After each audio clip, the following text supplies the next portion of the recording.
하겠습니다. 창세기 1장 26절에서 31절 말씀까지 보겠습니다. 창세기 1장 26절에서 31절 말씀입니다. 찾으셔서 같이 목소리로 공부하겠습니다. 시작. 하나님이 이르시되 우리의 형상을 따라 우리의 모양대로 우리가 사람을 만들고 그들로 바다의 물고기와 하늘의 새와 가축과 온 땅과 땅에 기는 모든 것을 다스리게 하자 하시고, 하나님이 자기 형상 곧 하나님의 형상대로 사람을 창조하시되 남자와 여자를 창조하시고, 하나님이 그들에게 복을 주시며 하나님이 그들에게 이르시되 생육하고 번성하여 땅에 충만하라. 땅을 정복하라. 바다의 물고기와 하늘의 새와 땅에 움직이는 모든 생물을 다스리라 하시니라. 하나님이 이르시되 내가 온 지면에 씨 맺는 모든 채소와 씨 가진 열매 맺는 모든 나무를 너희에게 주노니 너희의 먹을거리가 되리라. 또 땅의 모든 짐승과 하늘의 모든 새와 생명이 있어 땅에 기는 모든 것에게는 내가 모든 푸른 풀을 먹을거리로 주노라 하시니 그대로 되니라. 하나님이 지으신 그 모든 것을 보시기에 심히 좋았더라. 저녁이 되고 아침이 되니 이는 여섯째 날이니라. 아멘. 창세기 7째 시간입니다. 그리고 건강한 교회가 11살이 되는 날이기도 합니다. 공교롭게도 하나님이 이 사람을 만드신 그날, 이 날을 오늘 우리가 말씀으로 전하게 된 것도 하나님의 선하신 계획이 있다고 믿습니다. 하나님의 창조 마지막 날 인간에게 약속하시고 베푸신 그 복이 여기 계신 모든 분들에게 임하시기를 주의 이름으로 축복합니다. 창조 첫날부터 여섯째 날 그 땅의 생물까지를 살펴보았는데요. 느낀 것이 없습니까?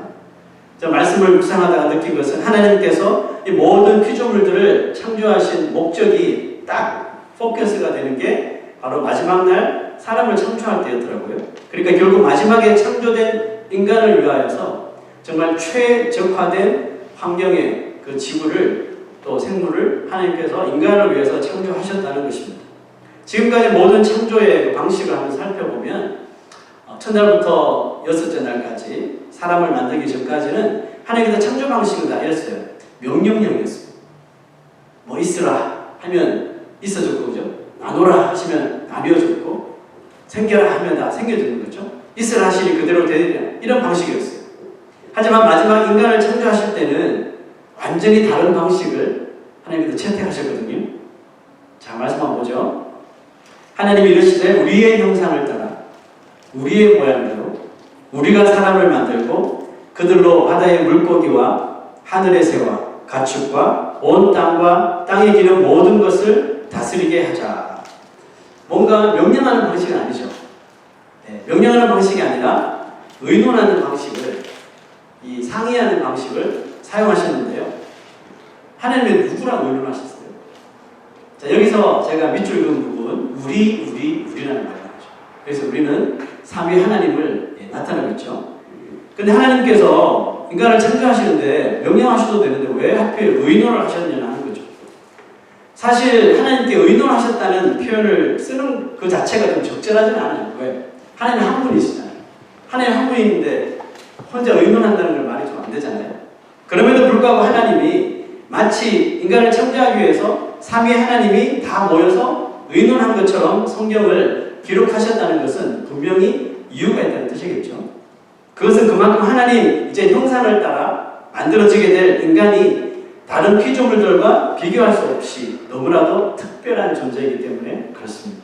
하늘과 땅에 있는 그 어떤 피조물들보다 비교할 수 없이 가치 있고 탁월한 존재로 만들기 원하셨기 때문에 사실 의논할 필요 없이 그냥 흙을 향해서 사람을 내어라 이렇게 명령하셔도 아담이 이렇게 창조될 수 있었을 텐데, 삼위 하나님께서 저의 표현을 좀 빗대서 말하면 머리를 맞대요. 예? 머리를 맞대어서 아주 철저하게 분석을 하시고 상의를 해 주셨단 말이죠. 그렇다면 그렇게 하나님의 형상까지 넣어서 만드셔야 할 이 창조의 목적이, 특별한 목적이 분명히 있겠다는 뜻이 아니겠습니까? 자, 하나님께서 인간을 특별하게 하나님의 형상, 모양대로 창조하신 그 목적이 뭘까요? 자, 다음 구절 한번 보시죠.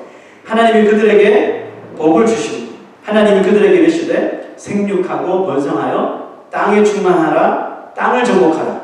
바다의 물고기와 하늘의 새와 땅에 움직이는 모든 생물을 다스리라 하시니라. 하나님이 창조 마지막 날에 인간을 만드신 궁극적인 목적은 뭐예요? 복을 주셔서 모든 생물을, 다시 이야기하면 이 땅을 다스리도록 하는 것이었어요. 자, 이제 이 땅을, 이 생물을 다스리라는 이 구절을 잘 기억하고 계십시오. 마지막에 한 번 더 나옵니다. 이것이 다른 피조물들과 정말 익스트림리, 아주 극명하게 나누어지는 인간을 향한 창조 목적이었습니다.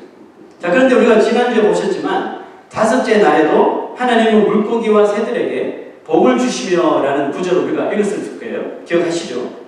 하나님께서 복을 주시되 생육하고 번성하여 땅에 충만하라. 마치 인간에게 하셨던 복처럼 똑같은 말씀을 하셨단 말이죠.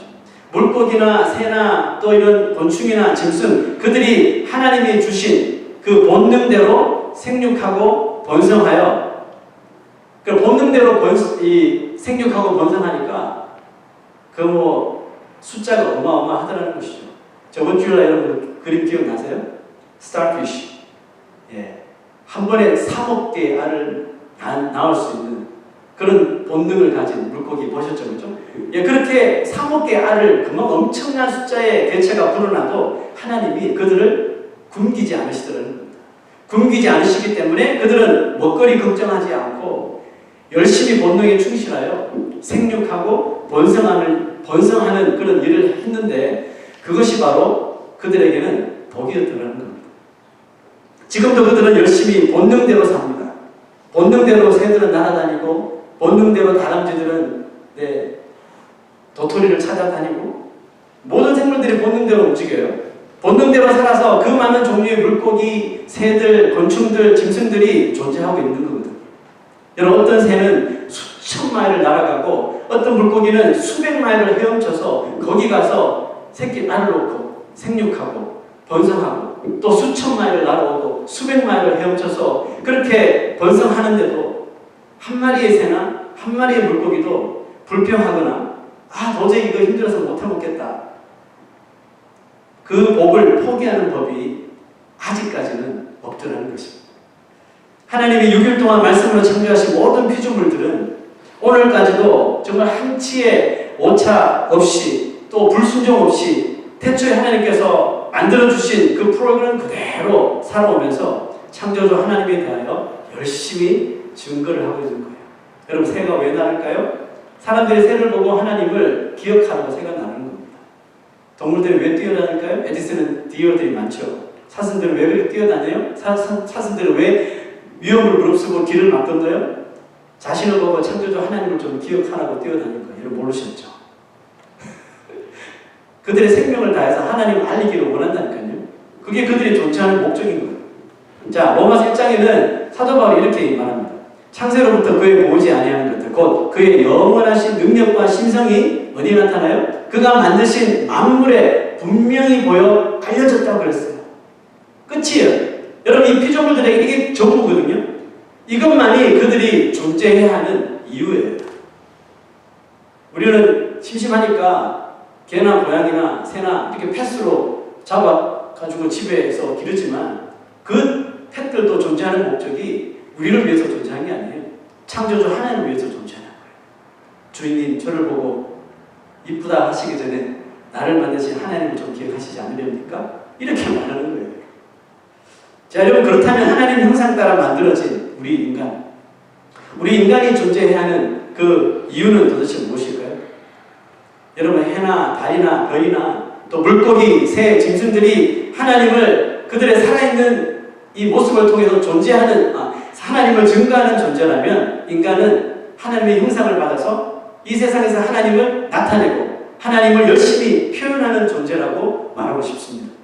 하나님께서 심사숙고하신 끝에 자신의 형상과 자신의 모양을 인간 창조에 인스톨을 시키신 것은 인간이 생육하고 번성하여 땅을 정복하고 또 생물을 다스리기 위함이었다고 성경은 말하고 있죠. 그 말은 무슨 뜻입니까? 우리 인간이 그 하나님의 명령만 잘 따른다면 생육하고 번성하고 충만하듯이 이 세상을 하나님의 형상으로 가득히 채울 수 있다는 뜻이 되겠죠. 바로 이것이 우리가 창조된 목적이며 나아가서는 천지 창조의 궁극적인 목적인 것입니다. 하나님의 형상을 이 세상에 드러내는 것. 이게 천지 창조의 목적이거든요. 과연 우리 인간은 이 목적을 잘 달성했을까요? 답부터 말씀드리자면 실패했죠. 그것도 완전히 실패한 거예요. 그래도 처음에는 첫사람 아담 때는 처음에는 그 목적이 잘 이루어져 갔어요. 왜냐하면 여러분 아담이 다 이렇게 에덴 동산에 있는 것들 이름 지어주잖아요. 아담이 부르는 것이 그들의 이름이 될 정도로 아담은 에덴 동산만큼은 잘 다스렸어요. 하나님께서 주신 그 명령에 의하여서 잘 이 에덴 동산의 이 짐승들을, 생물들을 정말 잘 다스렸거든요. 그 모든 피조물들은 자신의 이름을 만들어준 아담의 말이라면 그들이 만사제 쳐놓고 다 순종하고 따르더라는 것입니다.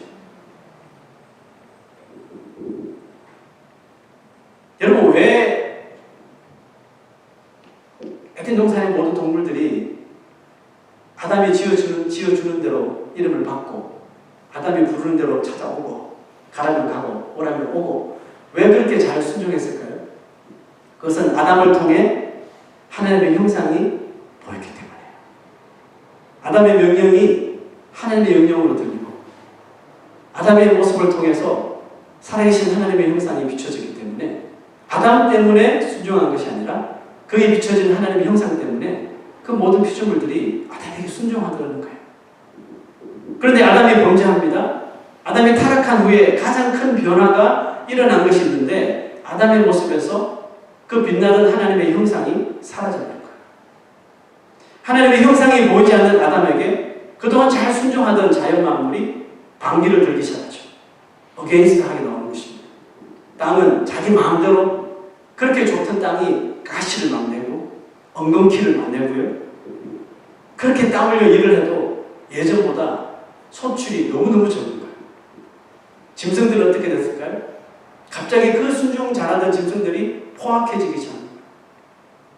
이빨을 드러내면서 으르렁거리고 급기야는 아주 강한 존재들은 약한 동물들을 괴롭히고 잡아먹기 시작하는 거죠. 그러면서 소위 약육강식이라고 하는 하나님이 정해놓으시는 이 땅의 법칙을 법칙이 만들어지게 되더라고요. 여러분 사람도 예외가 아니었어요. 동물들은 더 이상 하나님의 형상을 볼 수 없는 아담을 통해서 사람을 두려워하게 됐어요. 오히려 큰 짐승들은 자기보다 작은 사람에게 공격을 하죠. 동물들에게 잡혀먹고 하잖아요. 사람은 자기가 잘 다스려야 할 그 땅을 어떻게 합니까? 섬기기 시작합니다. 땅에 있는 것들을 숭배하기 시작합니다. 태양을 바라보면서 하나님을 기억해야 되는데 저 태양을 통해서 우리가 농사를 지을 수 있으니까 아마 저 태양이 신이 아닐까? 태양신을 섬기는 거죠. 밤에는 달을 보면서 한국 예전에 전세를 보면 많이 하잖아요. 물 떠놓고 이렇게 비추고. 왜? 그게 뭔가 어떤 신적인 능력이 있는 것처럼 보여서. 하여튼 이상하게 얕하게 생긴 거 있으면 일단 신이 아닐까 의심하는 거죠. 일본에 가면 수십만 개의 신이 있다면서. 뭔가 좀 이상하게 보이면 다 신으로 그냥 정해버리죠. 그 어린아이들 장난감도 포켓몬스터가 있어요. 여러분 그 놀이라고만 여러분 이렇게 봐주시면 안 됩니다. 포켓몬스터. 포켓 안에 있는 몬스터. 귀신인 거죠. 섬기는 거예요. 얼마나 많이 있는지 몰라요. 사람들이 태양과 달을 섬기고 자기보다 강한 짐승들을 섬기고 또 인도 같은 나라에는 소가 정말 인도 사람들이 살아가는데 모든 것을 충당해 주니까 이거는 동물이 아니야. 짐승이 아니야. 가축이 아니야. 섬겨야 할 신이야. 소가 신이 된 거 아니에요. 심지어 개구리를 섬기고 쥐를 섬기고 뱀까지 신으로 섬기는 현실 아니에요. 자, 사도 바울이 이렇게 이야기합니다. 자, 인간들이 스스로 지혜 있다 하나 어리석게 돼요. 왜 어리석게 되었을까요? 죄로 인하여 하나님의 형상이 보이지 않으니까 어리석게 되어 썩어지지 아니하는 하나님의 영광을 썩어질 사람과 새와 짐승과 기어다니는 동물 모양의 우상으로 바꾸었느니라. 이렇게 아담의 타락은 아담에게 있었던 하나님의 형상에 아주 치명적인 훼손을 입혔던 겁니다. 그리고 아담의 후손들은 하나님의 형상과 하나님의 영광이 드러나야 할 자신들의 삶에 혹은 이 세상을 하나님의 자랑, 하나님의 영광이 아닌 자기 자신들의 자랑, 자기 자신들의 욕심, 자기 자신들의 영광으로 가득가득 채워버렸는데 그것을 가리켜 성경은 바로 죄라고 말하고 있는 것입니다. 여러분, 딴 게 죄가 아닙니다. 하나님을 드러내야 할 우리가 자기 자신의 영광을 드러낼 때 여러분, 그게 죄라는 겁니다. 자연 만물들은 지금도 여전히 그들의 본능에 충실하며 창조주 하나님을 열심히 증거하고 있지만 하나님의 형상을 잃어버린 인간들은 그 자연을 바라보면서도 하나님을 발견하지 못하고 있는 거예요. 자, 그 다음 구절 계속 보죠. 하나님을 알되 하나님을 영원롭게도 아니하며 감사하지도 아니하고 오히려 그 생각이 허망하여지며 미련한 마음이 어두워졌나니. 하나님의 형상이 사라지니까 그 인간이 가지고 있는 건 본능밖에 없잖아요. 자아밖에 없잖아요. 그러니까 뭘 합니까? 생각이 허망해지고 미련한 마음으로 변화되면서 자꾸 하나님께서 창조하신 것들을 부인하기 시작하는 거죠. 에이, 하나님이 어디 있어? 이게 다 진화된 거지. 빅뱅을 통해서 지구가 만들어지고, 태양에서 지구가 떠져 나오고, 뭐 양수류가 포유류가 되고, 허망해진 거예요. 미련해진 거예요.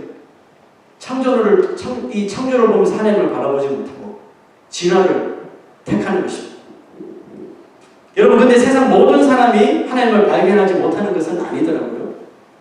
어떤 사람은 자연의 아름답고 오묘한 법칙들을 바라보면서 이것은 하나님이 아닌 것은 절대 일어나지 못해. 오히려 하나님을 기억하고 하나님을 발견하고 하나님을 찬양합니다. 요즘 가을 날씨 얼마나 좋습니까? 너무나도 신선한 공기를 마시면서 여러분, 우연의 일치다 여러분 이렇게 생각하는 사람이 있습니까? 어제도 그랬는데 뭐 당연히 오늘도 그렇지 내일도 그럴걸?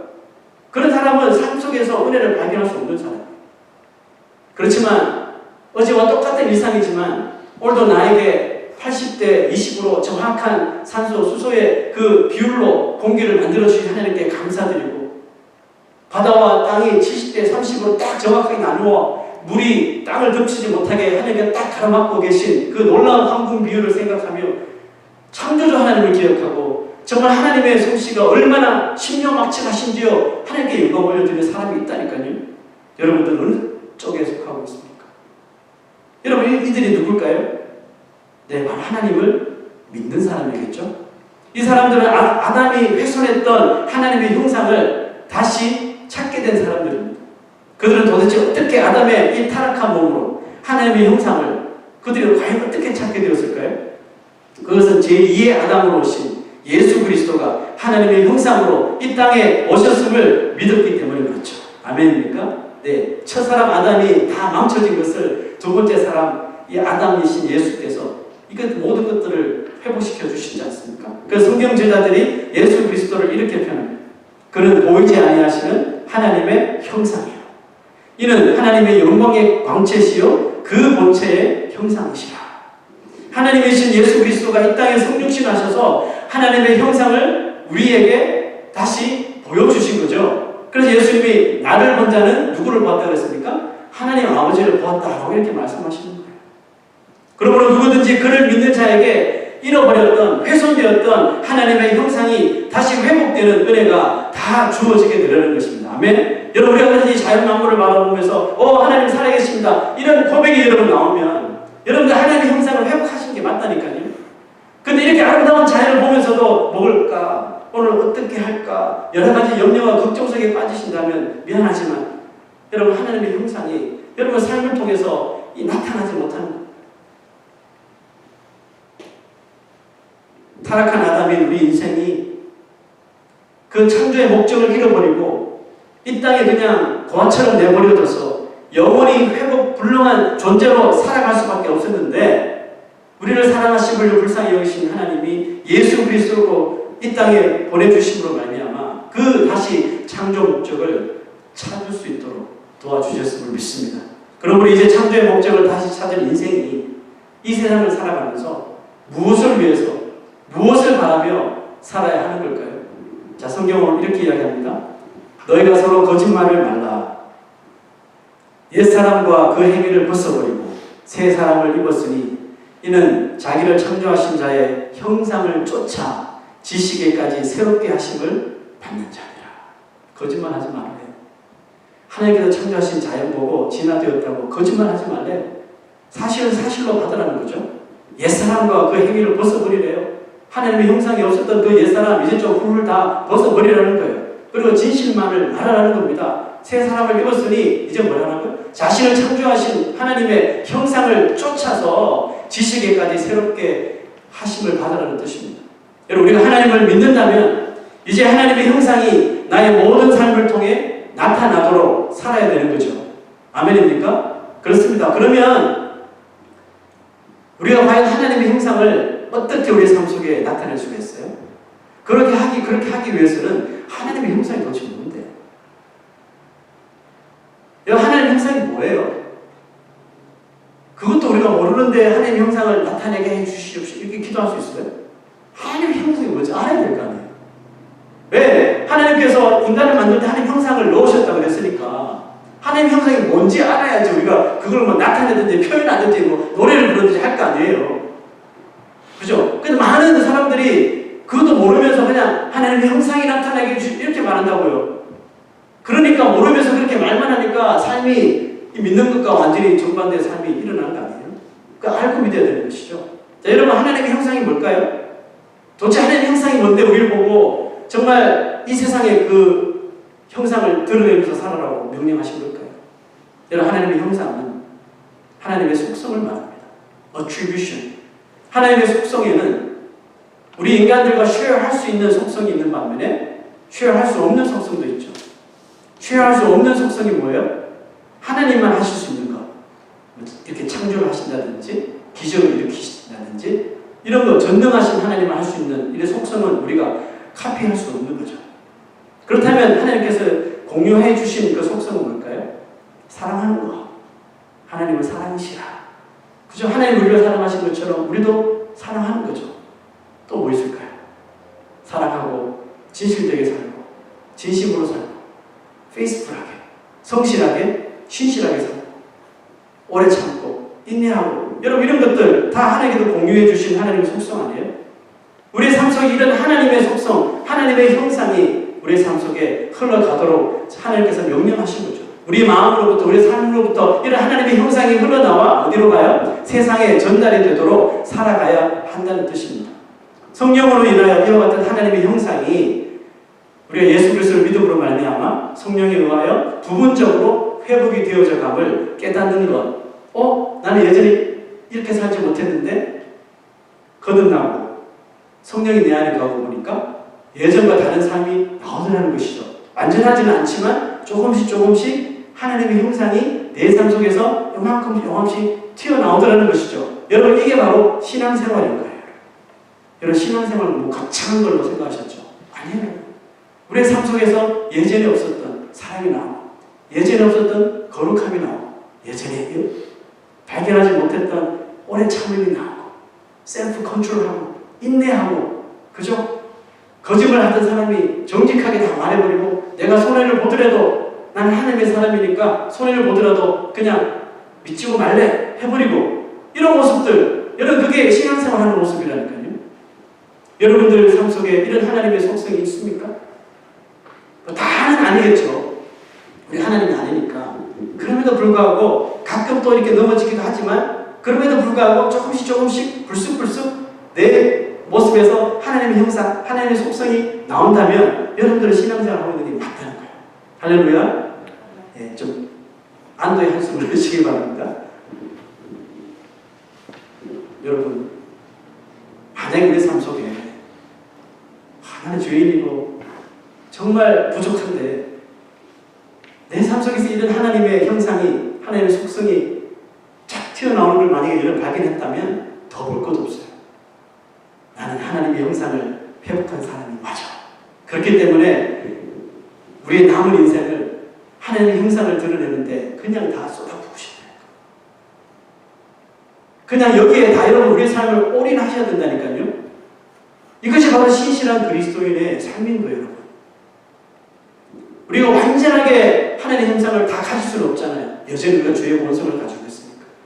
그러나 새하늘과 새 땅에 올라갈 때 우리가 완전한 하나님의 형상으로 완전히 변화될 거예요. 그러나 지금은 우리가 이 땅에 발을 붙이고 사는 동안에는 형상이 나왔다가 안 나왔다가 이럴 거예요. 그렇죠?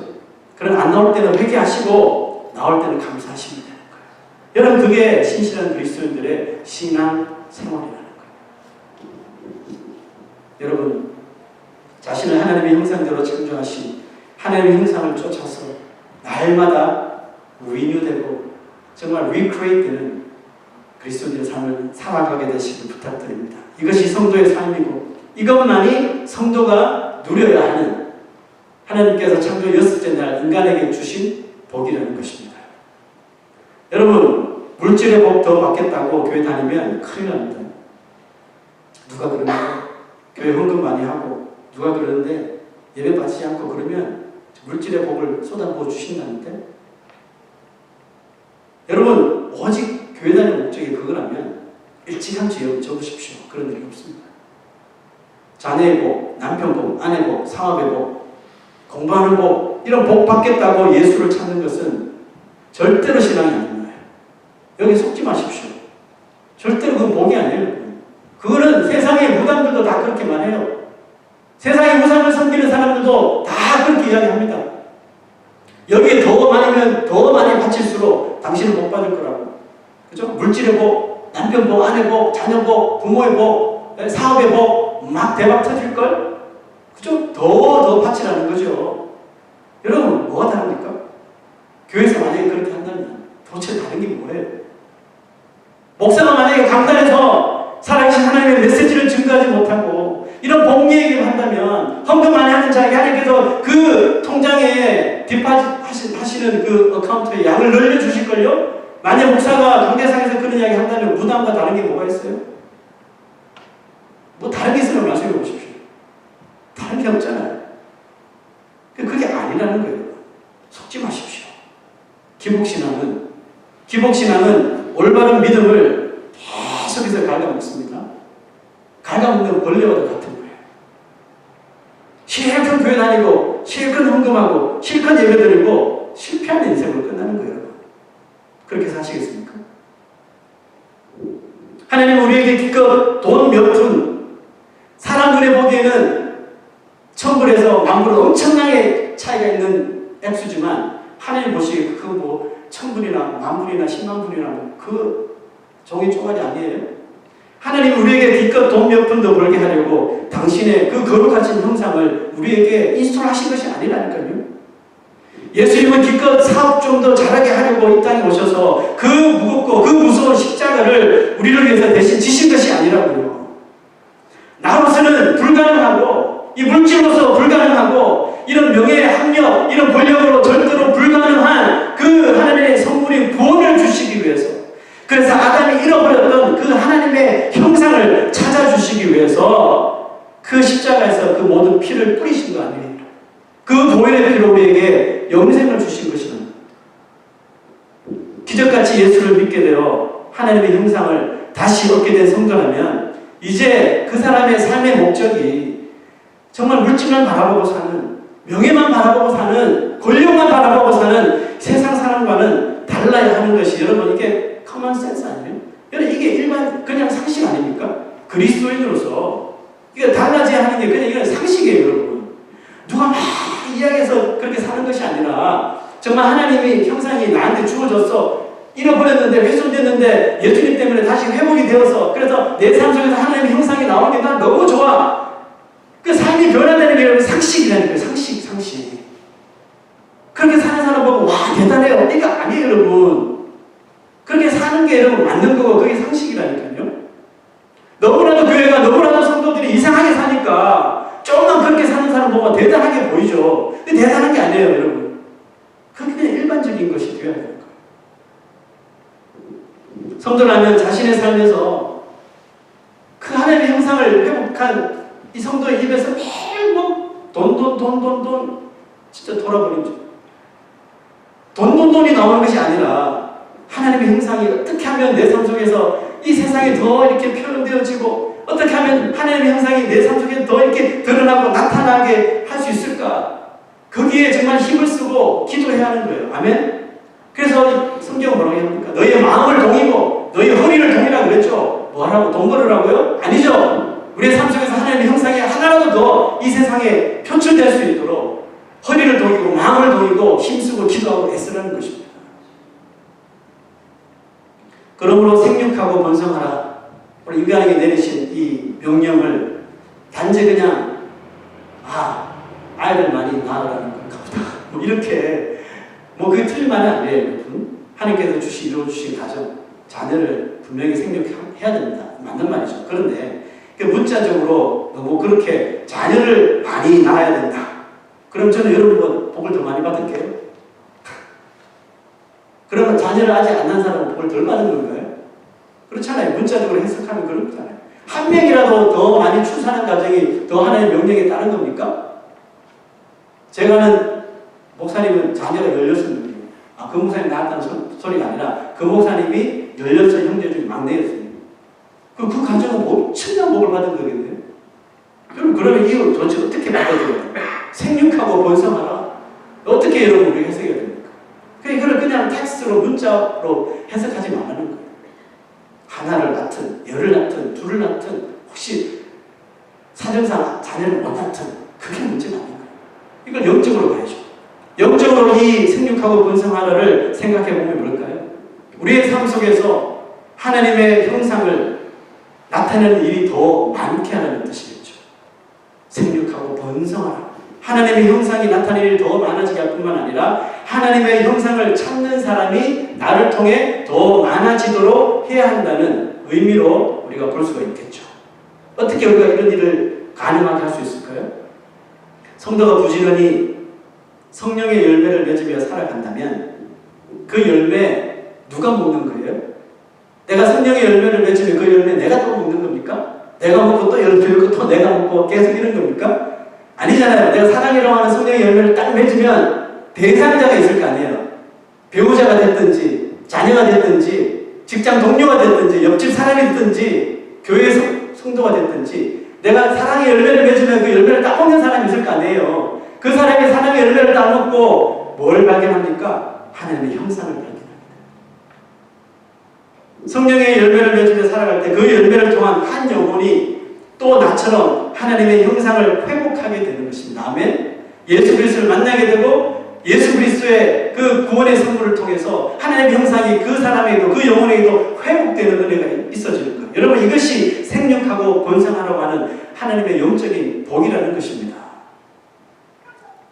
건강한 교회는 이렇게 하나님의 형상을 회복하는 길에 정말 모든 것을 바칠 수 있는 그런 공동체가 되기를 기도해 주시기 부탁합니다. 교회가 연수가 길어질수록 진짜 눈 깜짝하니까 벌써 11년이 지났어요. 개척할 때 태어난 애가 벌써 초등학교 5학년 6학년 이렇게 대학생들이 막 되고 언제 11년이 확 지나갔는지 모르겠어요. 코로나 때문에 작년에 못 모였잖아요. 그러니까 벌써 11년 이러다가 얼렁뚱땅 20년 되고 그죠? 여러분 근데 교회에 이런 연수가 길어질수록 여러분 뭘 기대하고 오늘 방문하신 분들 뭘 기대하고 오셨어요? 건강한 교회가 성도들이 더 늘었나? 주부를 보면서 건강한 교회 헌금이 좀 늘었나? 건강한 교회 건축을 할 준비를 하고 있나? 여러분 이런 거 혹시 기대하고 오셨습니까? 그건 좋은 기대죠. 그렇지만 그건 아니라는 겁니다. 여러분 교회의 연수가 길어지면 길어질수록 교회 사이즈가 커지고 재정이 더 늘어나고 그때 좋은 프로그램이 더욱더 이런 많아지는 여러분 그게 목적이 되어서는 안 된다는 겁니다. 다른 교회는 모르겠어요. 적어도 제가 섬기고 있는 교회, 이 건강한 교회는 그게 교회의 연수가 늘어날수록 달라지는 모습이 그런 점이 되어서는 안 된다고 저는 확신합니다. 여러분 그것이 목적이 되어서는 안 된다는 겁니다. 교회를 통해 교회가 연수가 늘어날수록 한 영혼이라도 교회를 통해서 영혼 구원을 얻고 잃어버린 영혼, 하나님의 형상을 잃어버린 영혼이 정말 성도들의 교제와 성도들의 그런 기도와 이런 전도를 통하여서 하나님의 형상을 찾게 되는 그런 은혜가 더하여지는 그런 교회가 되어야 할 줄로 믿습니다. 물고기, 여러분, 새, 짐승들은 본능대로 살죠. 본능대로 그들이 사는 게 그들에게는 그게 복이에요, 여러분. 그래서 자기 마음대로 사는 게 본능이잖아요. 동물들은 그렇게 살아야 돼요. 그게 복이니까. 그런데 인간만큼은 그 본능대로 살면 그야말로 꽝입니다. 여러분, 우리 본능대로 살면 우리는 폭망하는 거예요. 우리 남자가 본능대로 살면, 정력대로 살아버리면 가정 깨지는 거예요. 직장에서 내 마음대로, 내 본능대로 욕심치어서 사기치고 거짓하면서 물질 모으면 그 폭망하는 거예요. 당장 아니더라도 금방 다 드러나게 되는 거죠. 예, 동물은 본능대로 살아야지 그게 복이지만 인간은 본능대로 사는 게 망하는 길이에요. 우리의 완벽했던, 하나님께서 완벽하게 만들어 놓았던 이 인스팅트, 이 본능이 이 마귀가 와서 장난질 치는 바람에 그 죄로 인하여 철저하게 우리의 이 본능이 망가져 버렸잖아요. 망가져 버렸기 때문에 우리의 우리의 본능은 누구 말을 듣느냐 하면, 미안하지만 마귀의 말을 더 들어요. 하와가 마귀의 말을 들은 거죠. 그죠? 아담이 그렇게 들은 거죠. 아담의 후손들이 그렇게 한 것처럼 우리의 우리의 본능은 마귀의 음성에 귀 기울이게 되어 있다는 거예요. 망가져서 그래요. 고장나서 그래요. 그런데 그 고장난 본능, 고장난 자아 따라서 살면 우리 그리스도인들은 다 망한다니까요. 성경에 망한 사람들 줄줄이 나오잖아요. 그런 것을 보면서도 또 그렇게 살 겁니까? 살지 말라는 겁니다. 여러분, 우리의 이 본능은 죄로 인하여 철저하게 망가졌기 때문에 이 본능 자아를 따를 때 우리는 또다시 이 아담의 타락한 본성이 내 삶 속에서 새록새록 또 터져 나오게 되는 거예요. 그러므로 마귀가 우리의 본능을 분명히 자극할 거예요. 마귀가 우리의 본능을 또다시 자극할 때 하나님 형상을 회복한 우리라면 우리는 예수의 이름으로 그 꿈틀꿈틀하면서 튀어나오려고 하는 그 본능과 자아를 어떻게 눌러야 되는 거예요. 안 나올 수는 없잖아요. 우리가 죄의 본성을 가지고 있으니까. 안 나올 수는 없잖아요. 저도 목사인데 나오거든요. 근데 꾹꾹 눌러요. 너 목사인데 이러면 안 된다. 너 그렇게 사는 하나님 형상 다 가리는 거야? 성령께서 말씀해 주시면 뭐 실패할 때도 있지만 그래도 많은 경우 눌러요. 안 되지 하고 꾹 눌러요. 여러분도 누르셔야 돼요. 그것을 꾹꾹 누르고 오직 하나님의 형상이 나의 본능을 지배하시도록, 나의 본능을 지배하고 나의 자아를 다스리시도록 맡겨드려야 하는 거예요. 이것이 바로 구원받은 성도가 세상을 다스리라고 명령하신 그 세상을 다스리는 방식인 것입니다. 하나님이 여섯째 날에 주신 복은 하나님의 형상을 나를 통해 세상에 나타내는 일이다. 여러분, 이게 우리에게 주신 복입니다. 절대로 흔들리지 마십시오. 여섯째 날 주신 이 복은 예수 그리스도로 인하여 새롭게 창조된 교회와 성도에게 주신 가장 귀한 복이며 또 교회와 가정과 성도를 살리는 최고의 복이라는 것을 믿으시기 바랍니다. 기도하겠습니다.